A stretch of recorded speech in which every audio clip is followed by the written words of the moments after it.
Assalamualaikum warahmatullahi wabarakatuh. Maulaya salli wa sallim daiman abada ala habibika khairil khalqi kullihim. Maulaya salli wa sallim daiman abada ala habibika khairil khalqi kullihim. Maulaya salli wa sallim daiman abada ala habibika khairil khalqi kullihim. Nah, ngomongin mati itu lagi heboh nih sekarang soal kemungkinan demokrasi mati ini. How demokrasi die gitu ya. Itu gara-garanya Anies Baswedan tuh yang lagi pakai sarung berfoto, kemudian dia baca buku itu kan gitu. Dan kemudian orang apa nih maksudnya, karena orang lagi rame-rame soal baliho, dia tiba-tiba dengan santai baca buku gitu di sini. Jadi terus kemudian saya kira ini soal yang apa? hal yang menarik. Jadi kita mulai masuk pada duel politik yang sifatnya abstrak gitu kan. Dan daripada yang konkret kan nurunin baleho itu kan konkret tuh. Maki-maki kita itu juga politik yang konkret tuh. Nggak perlu begituan. Jadi Anies kasih contoh bahwa saling mengirim sinyal dengan cara-cara soft power. Nah itu baca buku, judulnya tentu judulnya satiris gitu kan, How Democracy Die gitu. Lalu di sampingnya rupanya ada foto Pak Jokowi lagi baca Shinchan. Nah mestinya kan begituan kan, bertanding begituan aja, saling ngeledek dengan kemampuan intelektual. Itu sebetulnya tuh, nggak usah teriak-teriak pakai mic di Petamburan atau Pangdam harus bikin gelar pasukan. Kan itu politik yang kasar sebetulnya. Kita harus balik pada politik peradaban itu. Gitu kira-kira. Jadi tapi kita mungkin sedikit masuk. Emang kalau tadi itu merupakan sinyal dari Gubernur Anies Baswedan, apakah Anda sendiri juga melihat tanda-tanda yang serius semacam itu bahwa demokrasi kita ini kemungkinan juga bakal mati? Ya itu yang sedang terjadi justru pemburukan yang terus-menerus. Jadi involusi dari ide demokrasi tidak bisa ditahan lagi. Karena istana tuh nggak punya semacam orkestrasi yang mampu untuk mengabstraksikan politik, membuat politik itu konseptual. Terpancing oleh kehadiran fisik Habib Rizik, lalu istana juga kumpulkan buzzer-buzzer di istana, lalu mulai dengan rapat rahasia yang akhirnya terbongkar itu kan. Kami berkumpul untuk tempur lagi kan, apa itu sinyal-sinyal semacam itu tuh. Jadi soal kita hari ini adalah bagaimana agar supaya suhu politik tetap hidup, tetap panas. Kita perlu suhu yang panas, tapi tidak membakar gitu. Nah itu perlu kemampuan akal, bukan kemampuan buzzer. Sebenarnya itu kasus bukan ditujukan, buku itu tidak spesifik untuk Indonesia. Kalau kita lihat kan terbitnya pada tahun 2018 ya, dan buku itu sempat jadi bestseller di internasional dan masuk book review-nya New York Times. Tetapi tapi melihat mungkin kalau penulisnya membuat update, saya kira kasus di Indonesia bisa menjadi salah satu studi kasus sendiri yang menarik. Kenapa begitu? Karena bagaimanapun kan selama ini orang selalu menyebut Indonesia itu contoh yang menarik. Bagaimana sebuah negara muslim terbesar gitu, dan kemudian demokrasi bisa berjalan dengan baik. Mungkin dia perlu tulis buku baru, judulnya Indonesia, _, How Stupidity Evolve gitu. Bagaimana kedunguan berevolusi itu. Karena yang terjadi sebetulnya di kita, demokrasi menurun, tetapi kegiatan intelektual juga tidak tumbuh. Biasanya kalau demokrasi menurun, ada balance of ideas dari kalangan kampus intelektual. Tapi justru intelektual yang memerosotkan demokrasi itu kan. Dan tesis buku itu kan agak paradoks, karena dia mau katakan bahwa demokrasi justru memburuk ketika mereka yang terpilih secara demokratis memperalat opini publik untuk mempertahankan kekuasaan. memperalat oligarki untuk menghabiskan sumber daya tuh. Jadi agak ajaib bahwa kita ada di dalam track demokrasi, tiba-tiba kita kaget bahwa kenapa track ini menurun gitu kan. Padahal orang yang kita pilih itu harusnya yang paling tidak mempertahankan. Lain kalau kita pindah dari otoriter ke demokrasi, itu betul-betul perpindahan kualitatif. Tapi kita udah ada di era demokrasi, sehingga masuk akal kalau judul itu bagaimana demokrasi itu tewas. Tewas di tangan orang yang dipilih secara demokratis. Itu saya kira menariknya tesis buku itu. Nah, tadi Anda menyinggung bahwa biasanya ketika negara cenderung otoritarian, kemudian intelektual dan sivilian itu bangkit gitu. Tapi memang kalau kita lihat muncul hal-hal yang menarik ketika banyak orang mulai concern terhadap apa yang dilakukan oleh Pangdam Jaya Dudung. Bukan sekedar persoalan melihat penurunan balihonya atau kemudian ancaman membuarkan FPI, tapi kekhawatiran orang bagaimana TNI yang sudah kembali ke back to basic, kemudian kembali lagi ke politik praktis, kan itu yang jadi khawatir. Dan banyak sekali orang-orang yang membela. Nah, Anda tadi menyebut misalnya, bukan tadi, sebelumnya Anda menyebut orang seperti Agus Wijoyo yang dikenal sebagai salah satu reformis dalam TNI juga membela langkah yang dilakukan Dudung. Ini kan menarik nih, Bung Robi. Ya itu soalnya, kan Pak Agus dulu berkali-kali kita diskusi di awal reformasi tentang ide demokrasi itu.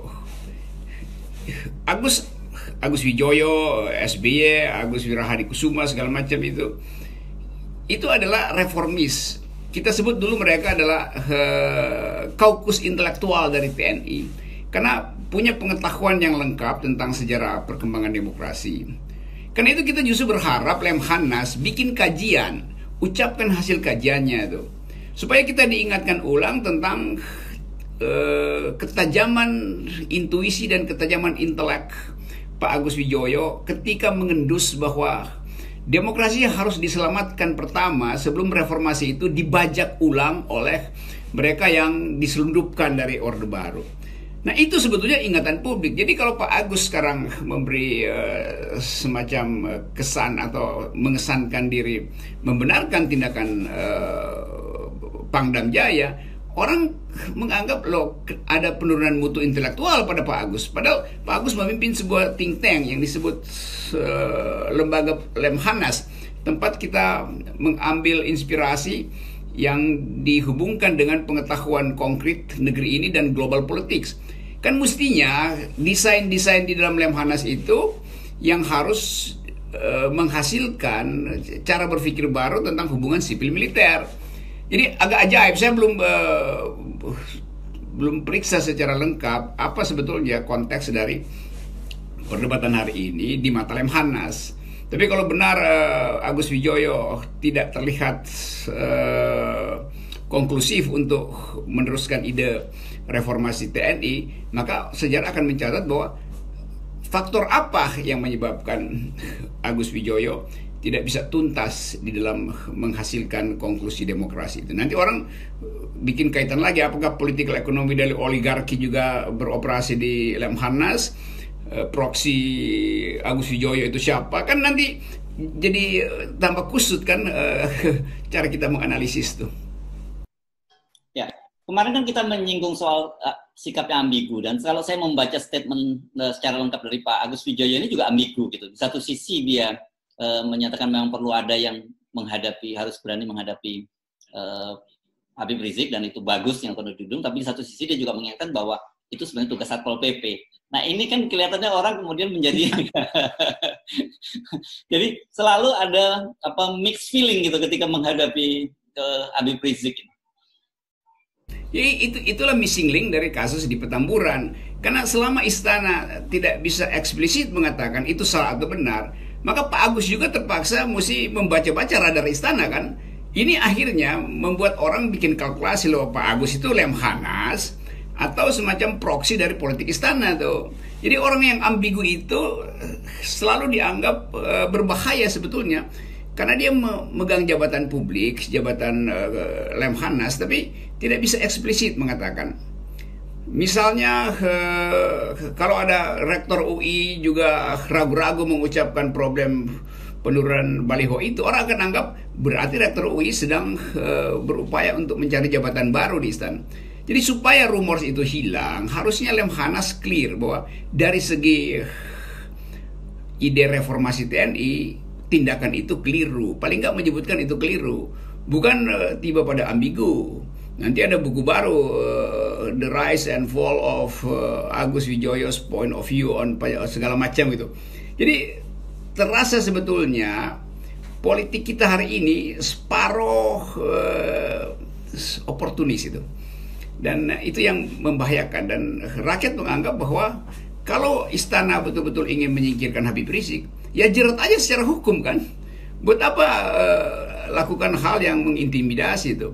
Kalau intimidasi itu dilakukan berkali-kali, akan terbit lagi pikiran baru bahwa ya memang sebaiknya kita berkumpul ulang di tempat di Petamburan, dan masyarakat Petamburan secara volunteer juga akan pasang bendera di atas atapnya masing-masing, ada foto Habib Rizik gede-gede. Terus bagaimana mau turunkan? Itu hak privat orang tuh, nggak boleh tentara masuk ke rumah penduduk. Tapi kalau kemudian dianggap bahwa provokasi ini memang dihendaki oleh istana, orang tiba lagi pada bab baru dari penurunan demokrasi kita. Bahwa istana memang ingin merusak demokrasi itu demi alasan-alasan perpanjangan kekuasaan 2024 segala macam tuh. Nah, ini yang juga banyak disayangkan orang gitu ketika Pangdam Jaya masuk ke wilayah ini, karena seperti kita tahu bahwa sekarang ini kan kondisi masyarakat kita terbelah gitu dalam. Tapi sikap Pangdam itu kemudian menjadi satu pembelahan baru lagi gitu, karena kita lihat kan dalam akibat dari sikap dari Pangdam itu kemudian muncul juga kelompok yang mendukung dan kelompok yang menentang, muncul pembelahan baru lagi yang sebenarnya coba kita rekat selama ini, Bung Rocky. Saya kira bagus juga akhirnya terlihat di dalam institusi-institusi kita ada bagian yang secara etis ingin mempertahankan netralitas tentara, ada yang memang tergoda untuk mendorong tentara masuk dalam politik. Bagi analis ini berguna untuk memastikan apakah langkah berikut dari presiden memihak pada yang etis atau memihak pada yang pragmatis tuh.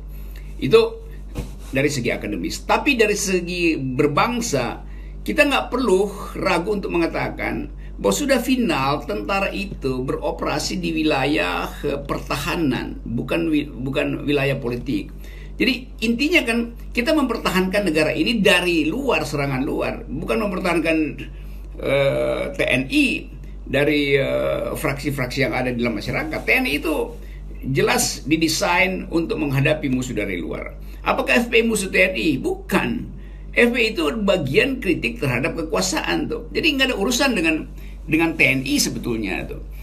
Nah, soal semacam ini, poin-poin semacam ini yang harus ditegaskan. Tapi udah seminggu kita nggak lihat ketegasan dari istana. Artinya istana memang bermain dengan isu ini. Ya, saya kira itu kesimpulan yang banyak orang melihat dengan pesan yang tidak clear. Memang diam-diam sebenarnya baik Mabes TNI maupun istana kan tadi membiarkan Dudung melakukan tindakan itu. Dia tidak memberikan basic, tetapi juga dia tidak memberikan teguran. Karena kalau kita baca terakhir dari Pangdam, penjelasannya kemarin, penjelasan terakhir dari Kapuspen TNI menyebutkan bahwa tidak pernah ada perintah dari Mabes TNI untuk penurunan baliho, itu hanya kebijakan dari Pangdam setempat.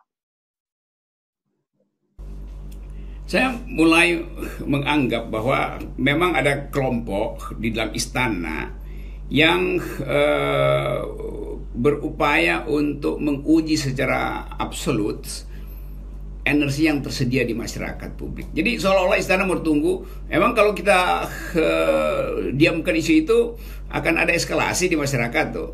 Sangat mungkin dalam 1-2 hari ini jumlah meme yang diproduksi oleh publik itu akan menjadi ukuran apakah kesehatan politik kita masih baik atau sudah memburuk tuh. Karena orang nggak peduli lagi dengan COVID, orang anggap bahwa better COVID than stupid gitu kan. Jadi terlihat sekali ketidakutuhan bahasa istana itu menunjukkan bahwa memang istananya retak itu kan. Kenapa presiden 2-3 hari ini diam aja tuh? Kenapa Menko strategis nggak mau bicara lagi tuh? Suara Mahfud hilang. Pak Prabowo ada dalam kedudukan mengevaluasi. Jadi segala soal dibiarkan seolah-olah tanpa arahan, dan itu artinya mendorong publik untuk ya oke, anything goes, lakukan aja terus menerus. Nah ini kan citra yang buruk sebetulnya tuh.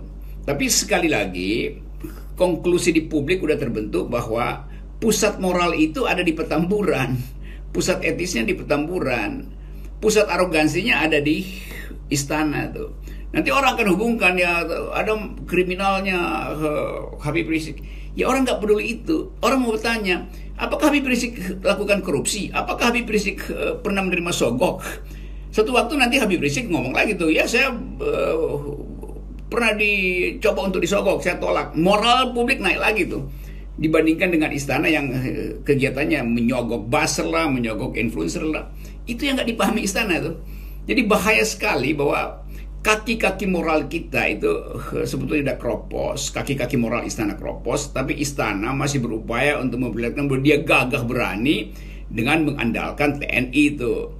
Lama-lama juga TNI merasa bahwa poin semacam ini akan merusak citra institusi itu. Saya kira ada diskusi dalam di kalangan TNI untuk menentukan apakah isu ini menguntungkan sejarah ke depan TNI atau justru memperburuk, membuat TNI dicitrakan buruk tuh. Nah, saya percaya bahwa di kalangan TNI ada atau banyak yang tetap melihat fungsi TNI sebagai alat pertahanan negara, dan karena itu harus profesional, tidak tergoda untuk diumpankan di dalam persaingan politik antara Petamburan dan Monas. Ya, ini jadi kalau saya melihatnya seperti ini, Bung Rocky, bahwa saya yakin teman-teman kita yang ada di lingkaran Istana dan sebagainya, mereka paham bahwa melibatkan kembali TNI dalam politik praktis itu tentu saja sangat berbahaya bagi perkembangan demokrasi. Tetapi mereka kemudian pertimbangan yang lebih diutamakan adalah pertimbangan pragmatis gitu. Jadi caranya kemudian mudah. Mereka mau makan nangkanya, tapi nggak mau kena getahnya gitu. Getahnya diberikan pada Pangdam. Kalau yang paham itu adalah kalangan politisi Istana dan ingin bermain oportunis, oke, itu semacam kebudayaan politik kita begitu. Tapi saya tahu di Istana itu adalah tokoh-tokoh yang paham karena mereka intelektual, karena mereka datang dari civil society. Nah kalau mereka juga gugup untuk mengucapkan apa yang mereka paham, itu pertanda pertama bahwa kegiatan kita berbangsa bernegara berbasis intelektual itu udah habis. Jadi moral dari masyarakat sipil aktivis yang ada di Istana itu intelektual, yang PhD dari luar negeri, yang paham tentang relasi civilian values itu berhenti untuk berpikir kritis, ya artinya seluruh Istana sudah tidak punya kapasitas moral untuk dipertahankan atau dinyatakan sebagai pusat rasa aman nasional tuh. Jadi orang mencari rasa aman di Petamburan karena lebih aman ada di Petamburan, jelas orientasi keadilannya daripada ada di Istana yang isinya adalah saling intrik tuh. Jadi kalau prediksi Anda, apakah kasus ini masih akan berlanjut dalam pengertian bahwa kemudian ini adalah titik awal dari TNI masuk ke dalam ranah politik sehingga kemudian kita bisa mengafirmasi bahwa iya, bahwa demokrasi kita sedang menuju ke arah kematian? Satu faktor yang sedang diuji sebetulnya, kasus Pangdam Jaya ini itu sekaligus menjadi evaluasi keseluruhan tentang sistem meritokrasi di TNI itu. Nah, kita mau tunggu sebetulnya apakah dengan kasus ini sekaligus akan dilakukan semacam perombakan besar-besaran di dalam struktur TNI, terutama etika pengangkatan pejabat TNI, atau ini akan berakibat reshuffle di kabinet.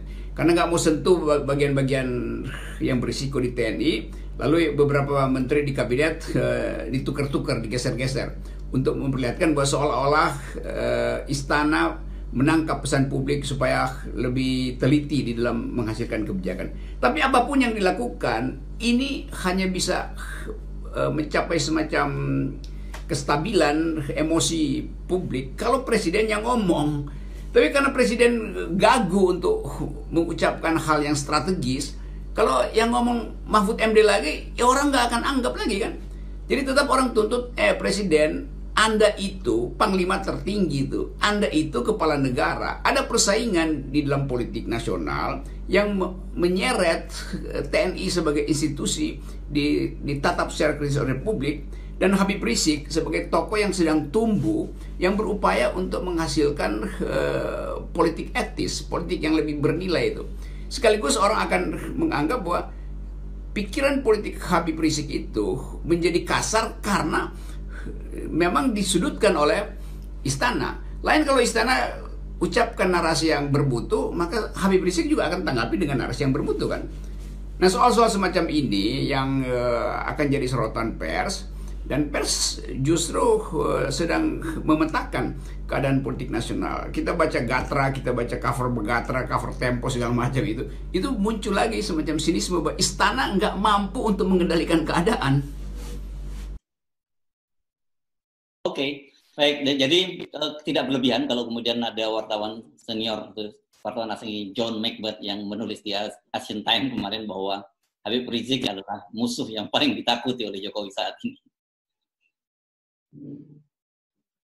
Ya, itu anehnya kan, istana yang punya semua peralatan lengkap, dari membuat hoax, dari membuat intrik, dari mengedarkan intelijen, akhirnya terbukti nggak mampu untuk mengkontain konsentrasi politik yang sekarang berubah memusat ke Petamburan. Jadi kan istana akhirnya jadi oposan pada FPI kan. Jadi istana beroposisi pada FPI, kan ajaib di negeri ini kan. Ya, kita masuk dalam jebakan-jebakan semacam itu tuh. Dan bukan sekedar jebakan, kekonyolan semacam itu. Oke, baik, kita akan lihat perkembangan lebih lanjut, Bung Rocky. Terima kasih.